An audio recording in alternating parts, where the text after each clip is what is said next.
दोस्तों आज आप लोग देख पा रहे हैं अध्याय 4 जो कार्बन और उनके यौगिक है। दोस्तों आप लोग इस जो है चैनल पर है, जिस चैनल का नाम है आर के माही मैथमेटिक्स क्लासेज।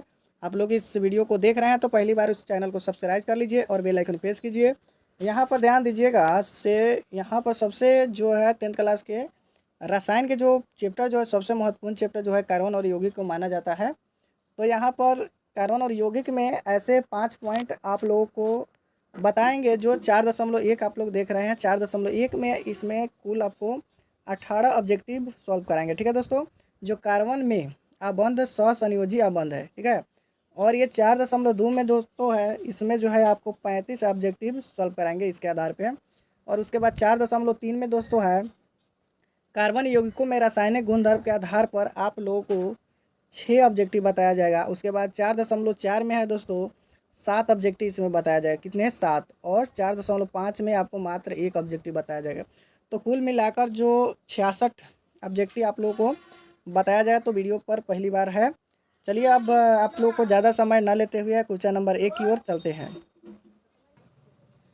चलिए यहाँ पर सबसे प्रथम सवाल जो आप लोग देख पा रहे हैं, कह रहा है इसमें निम्नलिखित में से किस कार्बोहाइड्रेट में 3 अबंध होते हैं। तो कौन ऐसे कार्बोहाइड्रेट है जिसमें 3 अबंध होते हैं? तो एक का आपका राइट आंसर सी हो जाता है दोस्तों। यहाँ पर C3 और H4 होगा। अगला प्रश्न है मेथेन में कितने सहसंयोजक अबंध होते हैं? मेथेन में कितने सहसंयोजक बंधन होते हैं? तो यहाँ पर ध्यान दीजिएगा 2 का राइट आंसर आपका बी नंबर होगा। मेथेन में 4 होते हैं। ठीक है दोस्तों, क्लोरीन अपरूप है। क्लोरीन किसका अपरूप है? यहाँ पर ध्यान दीजिए। तो 3 का आपका राइट आंसर दोस्तों हो जाता है सी नंबर। यहाँ पर कार्बन का अपरूप है। ठीक है दोस्तों, चलिए वीडियो पर बने रहे। क्वेश्चन नंबर फिर से हम लेकर 4 नंबर देखते हैं। यहाँ पर ध्यान दीजिए दोस्तों, ग्लूकोज में कार्बन के कितने परमाणु होते हैं? ग्लूकोज में कार्बन के कितने परमाणु होते हैं? आपका 4 का आपका राइट आंसर दोस्तों हो जाता है डी नंबर। कितने हो जाएंगे? D number. अगला प्रश्न है नाइट्रोजन अणु में कितने सहसंयोजक बंधन होते हैं? नाइट्रोजन अणु में कितने सहसंयोजक बंधन होते हैं? तो 5 का आपका राइट आंसर दोस्तों हो जाता है डी नंबर 3 होगा। ठीक है ना। चलिए आगे देखते हैं, हाइड्रोजन के 2 परमाणु के बीच कितने अबंध बनाते हैं? हाइड्रोजन के 2 परमाणुओं के बीच कितने अबंध बनाते हैं? तो 6 का आपका राइट आंसर दोस्तों हो जाता है ए नंबर, मात्र 1 अबंध बनाते हैं। ठीक है, चलिए आगे देखते हैं, कार्बन की परमाणु संख्या कितनी होती है? तो कार्बन की परमाणु संख्या 6 होती है। आपका ऑप्शन नंबर ए आपका राइट आंसर सही है। ठीक है दोस्तों, चलिए अभी तक वीडियो को चैनल को सब्सक्राइब नहीं किए हैं तो कर लीजिए। यहाँ पर ध्यान दीजिए, असंतृप्त हाइड्रोकार्बन जिसमें कार्बन कार्बन परमाणुओं के बीच त्रिबंध होते हैं वे क्या कहलाते हैं? जिसमें कार्बन कार्बन त्रिबंध होते हैं वे क्या कहलाते हैं? तो इसमें आपका राइट आंसर सही हो जाएगा दोस्तों। 8 का आपका राइट आंसर बी नंबर हो जाएगा, एल्काइन हो जाएगा। ठीक है दोस्तों, 9 नंबर क्या कह रहा है, निम्नलिखित में कौन कार्बन का अपरूप है? ठीक है ना, निम्नलिखित में कौन कार्बन का अपरूप है? चलिए कार्बन का अपरूप कौन सा है देखते हैं। कार्बन का अपरूप दोस्तों हो जाता है 9 का आपका राइट आंसर हो जाएगा डी नंबर, सभी होगा। फ्लोरीन, हीरा और ग्रेफाइट भी होगा। कार्बन है, कार्बन कौन है? 10 का आपका राइट आंसर दोस्तों हो जाता है बी नंबर, अधातु है कार्बन। एरोमेटिक हाइड्रोकार्बन है, एरोमेटिक हाइड्रोकार्बन है। तो 11 का आपका राइट आंसर दोस्तों सी नंबर हो जाएगा, C6H6। आगे प्रश्न है, निम्नलिखित में कौन सा संयोजी यौगिक है? निम्नलिखित में कौन सा संयोजित यौगिक है? 12 का दोस्तों हो जाता है आपका राइट आंसर ए नंबर हो जाएगा, CH4 हो जाएगा। अगला प्रश्न है, कौन सा कार्बोहाइड्रेट सबसे सरल यौगिक है? कौन सा कार्बोहाइड्रेट सबसे सरल यौगिक है? तो 13 का आपका राइट आंसर हो जाता है ए नंबर, जो आपको दिखाई दे रहा है क्या है, मीथेन है। चलिए आगे हम लोग देखते हैं क्वेश्चन नंबर 14 की ओर। क्वेश्चन नंबर 14 मेरे दोस्तों क्या कह रहा है, ध्यान दीजिएगा। क्वेश्चन नंबर 14 जो है, चलिए क्वेश्चन नंबर 14 क्या है, C60 फ्लोरीन की आकृति निम्नलिखित में से किसके जैसी होती है? C60 फ्लोरीन की आकृति किसके जैसी होती है? तो 14 का आपका राइट आंसर दोस्तों हो जाता है बी नंबर। कौन सा होगा? बी नंबर, फुटबॉल की तरह। चलिए 15 नंबर में, एथेन के एक परमाणु में कितने सहसंयोजक अबंध है? एथेन के एक परमाणु में कितने सहसंयोजक अबंध है? तो 15 का आपका राइट आंसर हो जाता है, 15 का राइट आंसर डी नंबर होगा, 7 होता है। ठीक है, चलिए आगे देखते हैं, कार्बन हाइड्रोजन से संयोग कर बनाता है। कार्बन हाइड्रोजन से संयोग कर बनाता है। तो 16 का आपका राइट आंसर बी नंबर हो जाएगा, कार्बन हाइड्रोकार्बन हो जाएगा। ठीक है दोस्तों, आगे हम लोग देखते हैं फिर से क्वेश्चन नंबर 17 और 18। इस पॉइंट में 18 तक ही मात्र है। कार्बन के कितने रवादार अपरूप होते हैं? कार्बन के कितने रवादार अपरूप होते हैं? तो 17 का आपका राइट आंसर हो जाता है दोस्तों सी नंबर। क्या हो जाएगा? सी नंबर हो जाएगा, 3 होगा। नाइट्रोजन के अणु में 2 परमाणुओं के बीच कितने अबंध होते हैं? नाइट्रोजन के 2 अणुओं में परमाणुओं के बीच कितने अबंध होते हैं? तो 18 का आपका right answer C number 3 number हो जाएगा, 3 होगा। ठीक है दोस्तों, चलिए आगे हम लोग देखते हैं पॉइंट नंबर 4.2।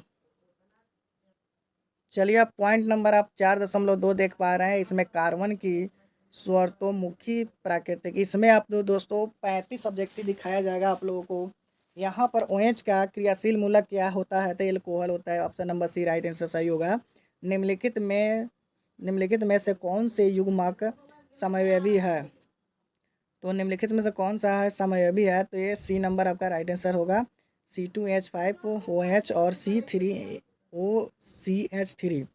ठीक है दोस्तों, आगे हम लोग देखते हैं क्वेश्चन नंबर 3 की ओर। क्वेश्चन नंबर 3 में मेरा क्या कह रहा है? निम्नलिखित में कौन एरोमेटिक हाइड्रोकार्बन है? निम्नलिखित में कौन एरोमेटिक हाइड्रोकार्बन है?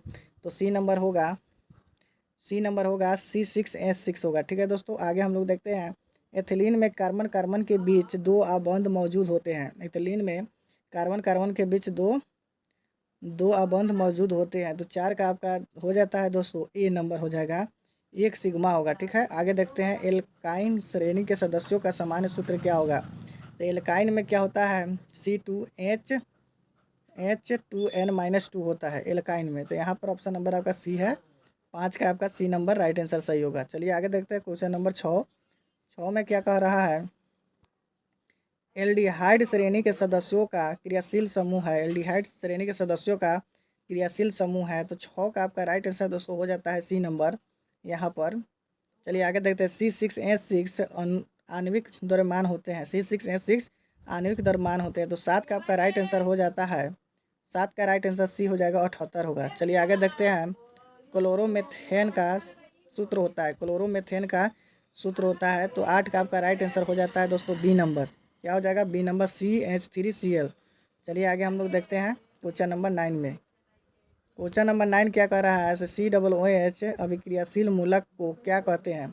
COOH अभिक्रियाशील मूलक को क्या कहते हैं? तो 9 का आपका राइट आंसर 10 हो जाता है, सी नंबर हो जाएगा। क्या हो जाएगा? सी नंबर, अम्ल होगा। आगे देखते हैं प्रोपेन में उपस्थित प्रोक्रियात्मक समूह होते हैं। प्रोपेन में उपस्थित प्रोक्रियात्मक समूह होते हैं। तो 10 का आपका राइट आंसर दोस्तों हो जाता है सी नंबर। क्या हो जाता है? C number. चलिए आगे देखते हैं ये जो सिंबल का कार्यात्मक समूह निम्नलिखित में से कौन सा है? तो 11 का आपका राइट आंसर दोस्तों हो जाता है डी नंबर। 11 का क्या हो जाएगा? डी नंबर, जो आपको एल्डिहाइड होगा। ठीक है ना दोस्तों, एल्डिहाइड होगा। चलिए आगे हम लोग देखते हैं क्वेश्चन नंबर 12 की ओर। क्वेश्चन नंबर 12 में क्या कर रहा है? से प्रोपेन का आणविक सूत्र C3H8 है। तो इनमें होगा, तो 12 का आपका राइट आंसर हो जाएगा, 12 का right answer D number C3H8 होगा। एथेनॉल का क्रियाशील मूलक है। तो एथेनॉल का क्रियाशील मूलक ए नंबर है, OH होता है। ठीक है दोस्तों, चलिए 15 का देखते हैं। निम्नलिखित में कौन कार्बोक्सिल समूह है? निम्नलिखित में कौन कार्बोक्सिल समूह है? 15 का आपका सी नंबर हो जाएगा, COOH होगा। ठीक है दोस्तों, आगे हम लोग देखते हैं 16 नंबर में क्या कह रहा है? मेथेनोइक अम्ल का सामान्य नाम क्या है? मेथेनोइक अम्ल का सामान्य नाम क्या है? तो 16 का आपका राइट आंसर ए नंबर हो जाएगा, फार्मिक अम्ल होगा। ठीक है दोस्तों, चलिए वीडियो पर बने रहे, फिर देखते हैं 17। चलिए यहाँ पर ध्यान दीजिएगा, ब्यूटेन के कितने समावेशी संभव है? ब्यूटेन के कितने समावेशी संभव है? 17 का आपका राइट आंसर बी नंबर हो जाएगा। आगे देखते हैं बेंजीन का अनुसूत्र होता है। तो C6N6 होता है। ठीक है दोस्तों, सी नंबर होगा। एथिल एल्कोहल का IUPAC का नाम है। तो 19 का दोस्तों राइट आंसर हो जाता है बी नंबर। क्या हो जाएगा? बी नंबर, एथेनॉल होगा। चलिए अगला प्रश्न है, एक अनुसूत्र परंतु विभिन्न संरचना सूत्र वाले यौगिक है। एक अनुसूत्र परंतु विभिन्न संरचना सूत्र वाले यौगिक है। तो 20 का आपका राइट आंसर सही हो जाता है ए नंबर, समावयवी हो जाएगा। क्या हो जाएगा? समावयवी हो जाएगा। चलिए आगे देखते हैं हम लोग, निम्न में से कौन सा असंतृप्त हाइड्रोकार्बन है? निम्न में से कौन सा असंतृप्त हाइड्रोकार्बन है? तो 21 का आपका राइट आंसर सी हो जाता है, C2H4 हो जाएगा। ठीक है दोस्तों, चलिए आगे देखते हैं CnH2n निम्नलिखित में से सामान्य सूत्र है। तो CnH2n किसका है? तो एल्कीन का है। ठीक है दोस्तों, बी नंबर ऑप्शन है। संतृप्त हाइड्रोकार्बन के श्रेणी के सदस्यों को कहा जाता है, तो संतृप्त हाइड्रोकार्बन के श्रेणी के सदस्यों को एल्केन कहा जाता है। ऑप्शन नंबर सी है। चलिए आगे देखते हैं। एथाइन में कार्बन कार्बन परमाणुओं के बीच कितने सहसंयोजक बंधन होते हैं? 24 का आपका राइट आंसर दोस्तों हो जाता है, 24 का राइट आंसर हो जाता है आपका सी नंबर 3 होगा। ठीक है दोस्तों, चलिए बने रहे वीडियो पर। फिर हम क्वेश्चन नंबर 25 देखते हैं। 25 क्या कह रहा है? Al4C3 के जल अपघटन में निम्नांकित में कौन बनता है? तो 25 का आपका राइट आंसर दोस्तों हो जाता है, 25 का राइट आंसर हो जाता है बी नंबर, यहाँ पर मेथेन है। उसके बाद में है एथिलीन है, एथिलीन है। 26 का आपका राइट आंसर बी नंबर हो जाएगा, ओलिफिन होता है। कार्बोनिक ग्रुप प्रतिकारक कौन है? कार्बोनिक ग्रुप प्रतिकारक कौन है? 27 का आपका राइट आंसर बी नंबर हो जाता है, CO। एल्केन का सामान्य सूत्र होता है, एल्केन का सामान्य सूत्र होता है। 28 का दोस्तों राइट आंसर हो जाता है ए नंबर, CnH2n+2 हो जाएगा। ठीक है दोस्तों, चलिए आगे देखते हैं क्वेश्चन नंबर 29 की ओर। ऑक्सीजन के दो परमाणुओं के बीच कितने अबंध पाए जाते हैं? ऑक्सीजन के दो परमाणुओं के बीच कितने अबंध पाए जाते हैं? 29 का आपका राइट आंसर दोस्तों हो जाता है बी नंबर, यहाँ पर बी हो जाएगा। पेंटेन C5H12 के कितने संरचना समयोगी होते हैं? पेंटेन C5H12 के कितने संरचना समयोगी होते हैं? तो 30 का आपका दोस्तों राइट आंसर हो जाता है बी नंबर, यहाँ पर 3 होगा। निम्नांकित में कार्बनिक यौगिक में कौन सा यौगिक एल्काइल है? निम्नलिखित में कार्बनिक यौगिक में कौन सा यौगिक एल्काइन है? तो 31 का आपका राइट आंसर हो जाता है सी नंबर, क्या हो जाएगा? सी नंबर, एसिटिलीन हो जाएगा। चलिए आगे देखते हैं दोस्तों। आगे 32 नंबर क्या कहता है? से एथेन का आणविक सूत्र C2H6 इनमें है।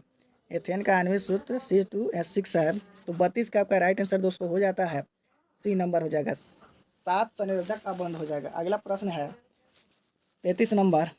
अभिक्रियाशील समूह CO को कहते हैं, तो 33 का आपका राइट आंसर हो जाता है डी नंबर, यहाँ पर कार्बोनिक समूह हो जाएगा। चलिए आगे देखते हैं। वेल्डिंग में किस गैस का उपयोग होता है? तो वेल्डिंग में किस गैस का उपयोग होता है? तो बी नंबर हो जाएगा, एथाइन हो जाएगा। ठीक है दोस्तों, चलिए आगे देखते हैं। चलिए लास्ट प्रश्न है आप लोगों को। एल्कीन का सामान्य सूत्र हो जाएगा, एल्कीन का सामान्य सूत्र हो जाएगा। तो एल्कीन का सामान्य सूत्र 35 का सी नंबर है, CnH2n है। ठीक है दोस्तों, चलिए अब हम लोग 4.3 में 6 प्रश्नों का जवाब हम लोग देखेंगे। चलिए अगला हम लोग 4.3 में हम लोग देख पा रहे हैं, इसमें आप लोगों को 6 ऐसे ऑब्जेक्टिव दिखाया जाएगा जो कार्बनिक यौगिक एवं रासायनिक गुणधर्म के आधार पे हैं। एल्कोहल में कौन सा तत्व उपस्थित नहीं होते हैं? तो एल्कोहल में कौन सा तत्व उपस्थित नहीं होते हैं? तो आप लोग को बता दें दोस्तों, एल्कोहल में कौन सा तत्व उपस्थित नहीं रहते हैं? तो ऑप्शन नंबर डी है, नाइट्रोजन नहीं रहते हैं। चलिए आगे देखते हैं। वनस्पति तेल में होता है, वनस्पति तेल में होता है, तो वनस्पति तेल में जो है 2 नंबर में हम लोग देख पा रहे हैं बी नंबर ऑप्शन सही है, लंबी असंतृप्त हाइड्रोकार्बन है। आगे हम लोग देखते हैं कैल्शियम कार्बोनेट, कैल्शियम बाइकार्बोनेट जल के साथ अभिक्रिया कर देता है। तो 3 का आपका राइट आंसर दोस्तों हो जाता है, 3 का राइट आंसर डी नंबर है, क्या हो जाएगा? एथाइन हो जाएगा। ठीक है दोस्तों, 3 का राइट आंसर आपका डी हो जाएगा। चलिए आगे देखते हैं 4 नंबर। डालडा में उपस्थित वसा अम्ल किस प्रकृति का स्रोत है? डालडा में उपस्थित वसा अम्ल का किस प्रकार का स्रोत है? तो 4 का आपका राइट आंसर ए हो जाएगा, संतृप्त होगा। 5 नंबर में देख पा रहे हैं, 5 नंबर में आपका है अमोनिया के अणुसूत्र नाइट्रोजन एवं हाइड्रोजन के परमाणुओं की संख्या का अनुपात है। तो 5 नंबर का आपका राइट आंसर डी नंबर हो जाएगा, 1:2। चलिए अब जो है 4.4 अब बाकी रह जाता है, इसमें मात्र 7 प्रश्न आप लोगों को देखने को मिलेगा। ठीक है दोस्तों, चलिए आगे देखते हैं कुछ महत्वपूर्ण कार्बनिक यौगिक और एथाइन के बारे में। 4.4 है, इसमें 7 प्रश्नों के जवाब आपको देखने को मिलेगा। एथाइल अल्कोहल का अणुसूत्र होता है, एथाइल अल्कोहल का अणुसूत्र होता है, तो 1 का आपका राइट आंसर दोस्तों हो जाता है बी नंबर, C2H5OH हो जाता है। ठीक है दोस्तों, चलिए अगला प्रश्न देखते हैं। अगला प्रश्न है एसिटिक अम्ल का IUPAC नाम है, तो 2 का आपका राइट आंसर ए नंबर है, एथेनोइक है। ठीक है दोस्तों, चलिए आगे हम लोग देखते हैं 3 नंबर। 3 नंबर क्या कहता है? निम्नलिखित में से कौन सा यौगिक ईंधन के रूप में इस्तेमाल किया जाता है? निम्नलिखित में कौन सा यौगिक ईंधन के रूप में इस्तेमाल किया जाता है। तो 4 का आपका ए नंबर राइट आंसर सही होगा, एथेनॉल होगा। ठीक है दोस्तों, आगे देखते हैं निम्न में कौन कमरे के ताप पर द्रव में है। निम्न में कमरे के ताप पर द्रव में है, तो 4 का आपका राइट आंसर सी नंबर हो जाता है, एथेनॉल हो जाएगा। आगे देखते हैं हम लोग, एथेनॉल को संतृप्त H2SO4 के साथ गर्म करने पर निम्नांकित में कौन सी गैस बनती है। तो 5 का आपका दोस्तों हो जाता है डी नंबर C2H4 हो जाता है। चलिए आगे हम लोग देखते हैं क्वेश्चन नंबर 6। आयोडीन में निम्नांकित में किस द्रव में घोलने से टिंचर आयोडीन होता है बनता है। तो यहाँ 6 का आपका राइट आंसर डी नंबर हो जाता है, एथिल एल्कोहल में। अगला प्रश्न, लास्ट प्रश्न है, निम्नांकित में शराब के रूप में उपयोग होता है। तो शराब के रूप में उपयोग कौन सा होता है, तो एथेनॉल होता है। ठीक है दोस्तों, चलिए अगला देखते हैं 4.5 पॉइंट। चलिए अपमार्जक साबुन और अपमार्जक 4.5 मात्र एक ही है। उच्च वायसीय अम्लों को सोडियम लवण कहते हैं। तो इसका एक ही प्रश्न का जवाब है दोस्तों, इसका आंसर जो है आपका सी नंबर है, साबुन नहीं होगा। ठीक है दोस्तों, तो आप लोग को वीडियो अच्छा लगा होगा तो आप लोग चैनल को सब्सक्राइब कर लीजिए, अभी तक ले नहीं किए हैं तो। दोस्तों आज के लिए इतना ही, और इससे पहले जो है 1 से लेकर 3 चैप्टर तक ले इसका जो है हम सारे ऑब्जेक्टिव बनाकर हम सॉल्व करके दिए हैं, जहाँ पर डिस्क्रिप्शन में आपका टेलीग्राम का लिंक भी दिया हुआ है, वहाँ से भी सारे वीडियो को आप लोग देख सकते हैं। तो यहाँ पर टेलीग्राम चैनल को भी आप लोग ज्वाइन कीजिए, वहाँ से भी आप सब जो भी है आप नोट्स जितने भी है सब कुछ देख सकते हैं दोस्तों। तो चलिए आज के लिए इतना ही। जय हिंद, जय भारत, जय बिहार, वंदे मातरम।